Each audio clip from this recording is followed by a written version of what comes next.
No.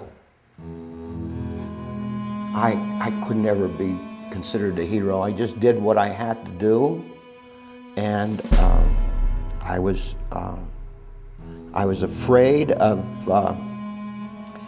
making a mistake. And something bad would happen. I listened to my orders, and I thought I was a fairly good soldier. And I was never a hero because I just did what I was told. I didn't, on my own, I didn't do a lot of things. I didn't, if I was in a situation where I had to run and do something on my own, I wouldn't do it. I only followed orders. When my squad leader told me to do this, I did it, but I didn't do anything extra. I would say there's a lot of heroes in the military, but I wasn't an individual who did everything. All of us worked together, and I think that they're all heroes because even the ones who didn't get into battle, they were heroes. We were put into battle because that's what was our destiny. But lots of times you must do what you must do. And I know a lot of our boys lost their lives, and they were very brave souls. People call you hero, well, we're no heroes. Well, I'm just one of the 100,000 of young men in their teens that had to leave for the service and gave the country their time. I don't know. I would say, to a certain extent, we were all heroes. Everybody, that served, no matter even if he served in the States, he had a job to do, an important job to win the war. And I think some of the heroes are still over there, buried, they never come back. I really don't, I never looked at myself as a hero. People said I was a hero, then it was because I assumed a responsibility and duty to my country. I don't really look at myself as a hero. We were a very patriotic generation. We were so patriotic that when we walked down the street in Uniontown as a group of young men, a lot of people would say, "Oh, look at those drunken guys," But we were so patriotic that we swaggered. That's just the way it was with us. That's how we felt about our country, and I still feel the same way today. Anyone who was in the service during any particular period did not have complete control over their movements or anything else or what they were going to do. And they never knew where they were going to be set and what they were going to have to do or what they're going to confront. So I'd say that anyone who served in the service during any particular time, either conscientiously or subconsciously, was a hero. They were all heroes. They didn't know what was happening tomorrow. They didn't know where they would have to go. They didn't know if they would have to leave their families. So what is a hero? Someone who distinguishes himself outstanding. There's probably more heroes that we know nothing about than those that are being written about.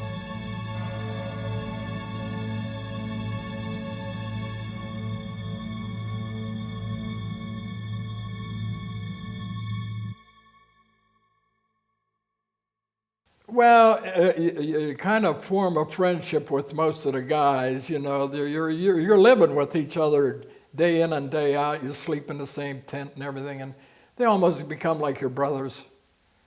And you get attached to most of them, and you know their family background because you talk to them. And sometimes you'll write letters to their family to say, I'm with so-and-so, and things like that. There is nobody in war that are more closely than to line company infantrymen. They do not fight for the USA. They do not fight for apple pie, Chevrolets, hot dogs. They're fighting for themselves, for their brothers. And there isn't a closeness. It's closer than a brother, two brothers. Iwo Jima and Okinawa, we have lost thousands, anywhere between 5,000 to 10,000 American lives. Soldiers, sailors, Marines, everybody working together. Just on one of the islands, like Okinawa. But every island and all, well, during World War II, we lost around 300,000 lives. Anytime we even lose one life, it's a sorry day. When you make one invasion, you don't think you'll ever come out of it. And then if you make 9 after that, and then 2 in Borneo, you figure you've met your maker.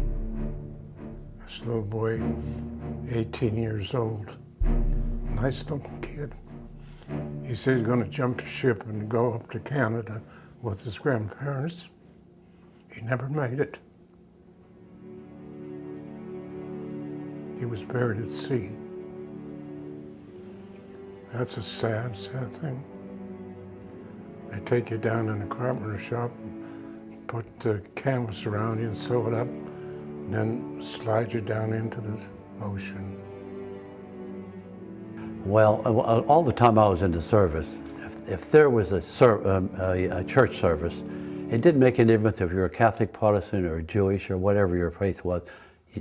You usually attended the service because there was very little segregation of church groups among the soldiers because they felt like brothers, regardless of how their religion went. And so when we went to church, I know just before Christmas, well, it was the day after Christmas, we had a church service, and it was in a church that had no roof because it had been bombed off.